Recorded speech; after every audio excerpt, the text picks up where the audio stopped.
3 நாளைக்கு சொல்லாத.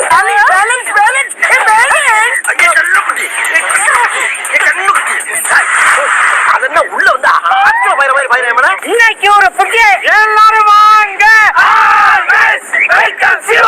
படத்துடைய ஓப்பனிங்ல இது எவனுக்கும் எனக்கும் நடக்கிற கதை. அப்படிங்களா? ரொம்ப சந்தோஷம். புறப்படலாங்களா? போட்டு தள்ளுறதுக்காக வில்ல என்ன பண்றேன், அவங்க இருக்கிற இடத்த போலீஸ் கிட்ட போட்டு கொடுத்துறேன். நான் சொல்றேன், என்னை காட்டி கொடுக்க மாட்டேன். இல்லனே இந்த தண்ணி தொட்டிக்கு பின்னால விழுந்திருக்கான், போய் கப்புன்னு பிடி. போலீஸ் என்ன பண்ணி சுட்டு சுட ஆரம்பிக்கும் போது சம்பந்தமே தானா போய்க்கிருந்தேன். யாரு வம்பு தும்புக்காச்சும் போனா இப்ப இதை பார்த்து நம்ம ரங்கராஜ் மாட்டான். அதுக்கப்புறமா தான் காணவில்லைன்னு போட்டா சந்திரனை தேடி வரும். நான் நினைச்சா பண்ணலாம், ஆனா பண்ண மாட்டேன். போட்டிகளை போவோமா சார்? அந்த எழுத்தையும் ஒன்னா எழுதி வச்சுட்டேன். இனிமே நீ நானும் ஒண்ணு கடைசி வரைக்கும். அது நமக்கு இங்க புரியாது. செகண்ட் ஹாஃப்க்கு அப்புறமா தான் புரியும். சில பேர் பதில் தெரியாமலே பயந்து ஓடி இருக்காங்க. ஆனாலும் எங்க இருந்தாலும் சந்திரா குட்டியை தேடி கண்டுபிடிச்சு கூட்டிட்டு வரேன் பாரு. இருந்தாதானே பேசுவேன், கொண்டு நான் எடுத்து போயிடுறேன். இருந்தாதானே பேசுவேன். உனக்கு அவ்வளவு இலக்காரமா போச்சாடா அப்படிங்கிற மாதிரி. சரி, தப்புன்னா தட்டி கேட்பேன், நல்லதுன்னா தட்டி கொடுப்பேன். நான் பாத்துக்கிட்டு இருப்பேன், வெளியே அமரம் பாத்துக்குவான். ஓப்பனிங்கே நமக்கு ஒரு கூட்டம் ஆயிருச்சு. கேப்புல பூந்து கிடாவை விட்டுறான் கொஞ்சம் சினேக்கு. அதுக்கப்புறமா நம்ம அம்மாடி ஆம பார்வையாளருக்கு இவன் சும்மா இருந்தாலும் சண்டாளத்திற்கு இவன் நாலா பக்கம் சுத்தி சுத்தி வர்றான். த்ரிஷா யாருன்னு தெரியுதுல? ரங்கராஜ் சக்திவேலுடைய வப்பாட்டியா. ஹலோ நைய சர்ஜி. சர்ஜியா? ஐ லவ் யூன்னு சொல்லுங்க.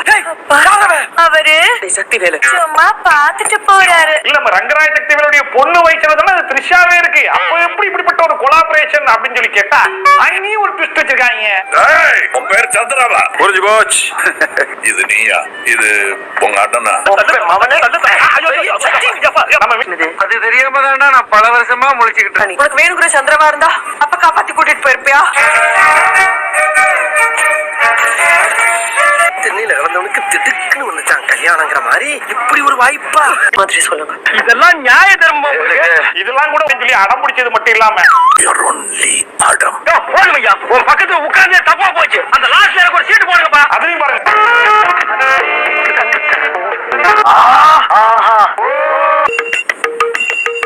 வெளியே அமரம் பாத்துக்குவான். காலை எவ்வளவு கெட்டு கிடக்குது. வெளியே வந்துட்டேன்னு ஜீவா கிட்ட 3 நாளைக்கு சொல்லாத. விடுறா வண்டிய. இன்னைக்கு நம்ம 2 பேரும் தனியா இருக்கலாம்.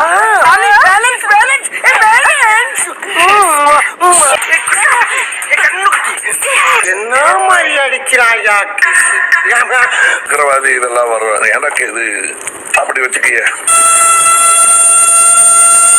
நானடி கொடுத்தேன். நானும் பல பேருக்கு உடம்ப கொடுத்துட்டு மனசை மட்டும் உனக்கு கொடுக்கவா? ஒரு மாதிரி வேலைக்கு.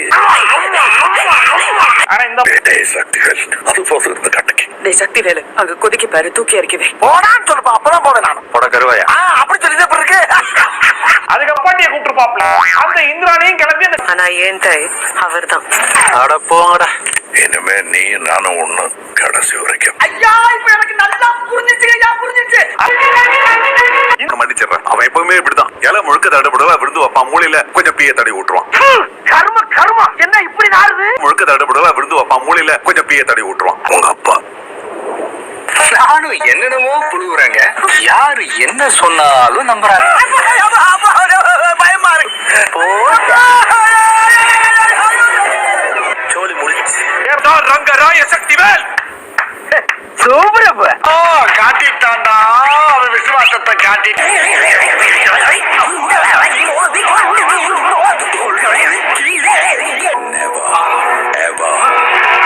ஒருவன்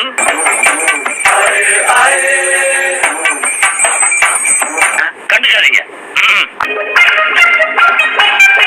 I'll be back.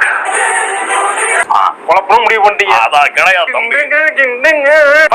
டேய் செக்ஷன் ஒரு கூப்பிட எல்லாம் சரியா போயிரு. நீ கூப்பிடு. டேய் செக்ஷன் கூப்பிடு. நீ போம்மா. சரி ரைட். தெரியலையே என்ன போகுது, கதறி கதறி அழுக போறாருன்னு சொல்லி பார்த்தா அதையே சாதகமா யூஸ் பண்ணிட்டு நேரா லப்பாண்டிய பார்க்க போயிடுவாரு. சரியா பாத்துக்க தெரியலையே. இந்திராட்ட எப்படி இருக்கா? நான் உனக்கு ஒரு பெரிய பொம்பளை பொம்மை வாங்கி தரேன். கட்டி முட்டின்னு சுத்தினேன். பார்த்தால காஞ்சல ப்ரூவ் பண்ற மாதிரி.